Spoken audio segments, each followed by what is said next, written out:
Hi, this is Kevin, and this video is about the tense aspect system in English. Okay, so right now you might think, I don't know what that is, but by the end of this presentation, you will know. Okay, and some of this will be review, but some of it might be new. Tense, I think most people already know, tense refers to the time of an action. When we use verbs in English, they all have a tense, right? The time of the action. But what about aspect? Aspect is the form or the structure of the action, and this can be at any time. So aspect is different from time. It doesn't matter if it's present, past, or future. This is aspect is in grammar. When we talk about grammar, aspect means the structure of the action or the form of the action. So in the speaker's mind or the writer's mind, um, how does that action? What form does that action take at a specific time? Okay, so let's just see. Okay, so here's the main thing, and hopefully this will be helpful for you to understand the English verb system. So tense is for time, aspect is for structure. It's different. Okay, that's the main point that you should remember from this presentation. So tense, in English we have three tenses: present tense. This is used to talk about the present time right now, and it is used to express facts or truths. Past tense is before right now in the past, and it's also used for facts and truths. But the feeling of past tense is like in distant, right? It's a little bit far away in time. And future tense is used to make predictions. Of course, we don't know for 100. We don't know 100% with 100% certainty what's going to happen in the future. So future tense is used to make strong predictions about a truth in the future, right? And English actually can't change the verb to make a future tense, so we have to use modal verb or helping verb, will or be going to. And sometimes we use other modal verbs like may, it may rain, or it might rain. Um, he should be here tomorrow, supposed to, and be about to. We use other modal forms to talk about the future. But anyway, we have these three tenses. It's useful to talk about those three. Aspect. We have four aspects in English. The first one is simple. And simple, the form of this action is complete. It's finished and it's not changing. So when a speaker uses this aspect, in their mind, they think that this action will not change. Okay? It's a complete action. It's always true. It's not going to change. Perfect. Perfect aspect means previous or before. Previous just means before. So this aspect perfect is always used and it has a connection or it, like is used to compare or contrast that time. So we can have present perfect, past perfect, or future perfect. So when we need to compare two actions at the same time, we will use this one. And this aspect shows the previous action, the action that happened first at present time, past time, or future time. Okay, and the next aspect is progressive. Progressive is the kind of like the opposite of simple. So, a progressive action in a speaker's mind, they think this action is incomplete. It's not finished yet, and it's going to change. Something about this action is going to be different in the future, right? Or in the past or in the present. So, it's not finished and it's changing, right? We don't think this situation will continue forever, so we use progressive. The last aspect is called perfect progressive. And it is just a combination of these two, perfect and progressive. Very simple, right? So the meaning of this, when you see a verb with this aspect, you know that at that time, present, past, or future, this action has a meaning of previous and it's not complete. Okay. So what does that mean? Here we have this chart. This is the English tense aspect system. We have tense on the side and aspect on top. We have the 3 tenses, and then we have the 4 aspects. So here are all the verb forms that we have in English, right? These are all the tense and aspect forms we have in English, all right? And in this chart, it is native speakers like to use these ones up here in the top left, and we don't really like to use these ones down here. These are a little more complicated. You can see we have 1, 2, 3, 4 words to express tense and aspect. It's very complicated, not easy to pronounce, and we don't really need to compare future, previous, incomplete action. That's not very common in our daily speech. We usually just use other words to make a distinction between two future actions. But these are all the forms that can exist, right? And in English, we have irregular verbs and we have regular verbs. So I have writes as the irregular verb and walk as the regular verb. And like I said, in the future, technically, English doesn't have a future tense, so we have to use a modal like will or be going to, but it's useful to include it in the chart for explaining all the 3 times or the 3 tenses. Okay, so you have this chart on Schoology, but you can take a look here. These are all the forms. Okay, so let's take a look at some examples to help you understand.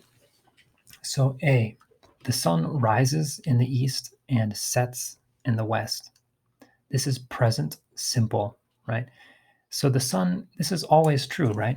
This is a fact. And today the sun rose in the east and it's going to set in the west. And it was true today, it's true tomorrow, it's always true. It's not changing. This action is not going to change, so I use simple aspect, right? And this is present simple. It's true now, it's always true, so it's a fact, present simple. Okay, B, the new semester has started. Here we have present perfect. Okay, and I use present perfect when we are talking, maybe my next sentence after this one will be something like, the new semester has started and the teachers are busy teaching and the students are busy taking many classes. Okay, so this aspect is used when we want to have like present perfect. We have some effect. This in the speaker's mind, this action, semester started, has an effect on the present time. It started 2 weeks ago. This semester started 2 weeks ago, but right now we are in the semester and we are all busy. So I'm using present perfect because this action is having some effect on the present time. Does that make sense? It's before now. It has started. This action started before the present time, but because it has an effect on what we're going to talk about or what I'm thinking about right now, I'm using present perfect, not simple past. Okay, C. The fourth year students are having trouble looking for a job. Here, I'm using present progressive. Right now, the students are having trouble, but maybe next year, or they will find a job, no problem. Or maybe 2 months, the economy will get better and they will be able to find a job or something, right? So when I wrote this sentence, I'm thinking this action is happening, but it's incomplete. It's changing. It's not finished. And I think it's not going to continue forever. So I use progressive because this, in my mind, this action is not going to continue forever. Eventually, these students are going to graduate and find a job. So I use progressive to show that this action is incomplete or unfinished. And D, I've been talking about grammar for several minutes. So here this is present perfect progressive. And this one, right now I'm still talking, so this action is unfinished, right? So there's progressive. I'm not finished. And then this is the present time, and I started talking a few minutes ago, right? Here's this time phrase for several minutes, before now, right? Before right now, before the present. So we have perfect. I've been talking about grammar for several minutes. Okay. So usually in this week, we're going to do chapter 4 in our textbook, which is about the perfect aspect. And so here's some more perfect examples. Perfect is always difficult in English because many languages don't have a perfect aspect, and some of the languages that do have perfect aspect don't use it the same way that English uses it. So here we go with a couple more examples. E. I've seen the new Mission Impossible movie. So in this situation, maybe me and my friend, we are talking about what movie should we go see? And we're trying to decide. And then I say, I've seen the new Mission Impossible movie. Well, what I mean is I've seen it already, so I don't want to, or I don't need to see it again with you, right? Because this action C, the new Mission Impossible movie, this action C happened before now, but because it has an effect on the present time, I'm using present perfect, not simple past. Okay. F, all the corn dogs had sold out by the time I went to 7-Eleven. Corn dogs is the English word for American dogs, but I like that in Japan they're called American dogs. I like that name. Anyway, all the corn dogs had sold out by the time I went to 7-Eleven. So this is past perfect. All right.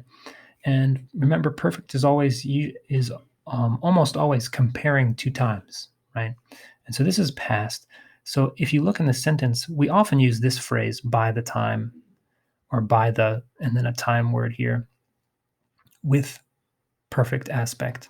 So here's another past action, went to 7-Eleven. This is a past action, and sold out is a past action.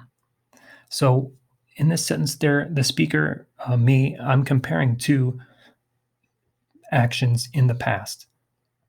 Well, which one is first? Went to 7-Eleven or corn dogs sold out? This one is first, right? Because the perfect means previous. So previous to me going to 7-Eleven, they sold out. Before I went to 7-Eleven, all the corn dogs had sold out. So this action is before another past action. Does that make sense? And here's one last example. By the end of this class, you will have studied many different grammar points. So this, again, here's a time phrase, by the, and then here's a time phrase, end of this class. Well, today I'm recording this video on October 6th, 2020, and this class will end in January 2021. So end of this class is in the future, 2021. So I want to talk about what we are studying before January 2021. So I'm using future perfect here. You will have studied many different grammar points before January 2021. So this is future perfect. We're talking about two times in the future. Study many grammar points. This action will happen before January 2021. So I've used perfect, future perfect, to show that this future action is happening before another future time. So it may be a little bit confusing, but actually using this tense is not very common because it's kind of confusing for native speakers too. So if you feel confused, do not feel bad. It's important to be able to understand the meaning of these, but you don't have to use it that often in your own writing and speech. But you should be able to understand it when you see it. Okay. Finally, there's this final slide on this presentation for some of the tense and aspect signal words and phrases that we use. So it's very common to use these phrases with the different tenses and aspects. So present simple, we use adverbs like always, every, never, often, rarely, seldom, usually, right? I'm sure you studied these before. So you probably already know a lot of these phrases, but you should look through this chart and start to pay attention for some of these patterns, especially with perfect this week. In the 1950s that's past progressive, past perfect, after, before, by the time, by then, for and since, already, recently, so far, right, until now, yet. Start to pay attention for more of these signal words because these are very useful for using in your own speech and writing, and also when you're reading things to pay attention for because they help your brain get ready for that tense and that aspect. Okay, you have a chart of this also on Schoology, so you can study it there. And I think that's it. We have a couple activities to do with this. Practice this information. Let me know if you have any questions. And thanks. I'll talk to you again soon. Bye.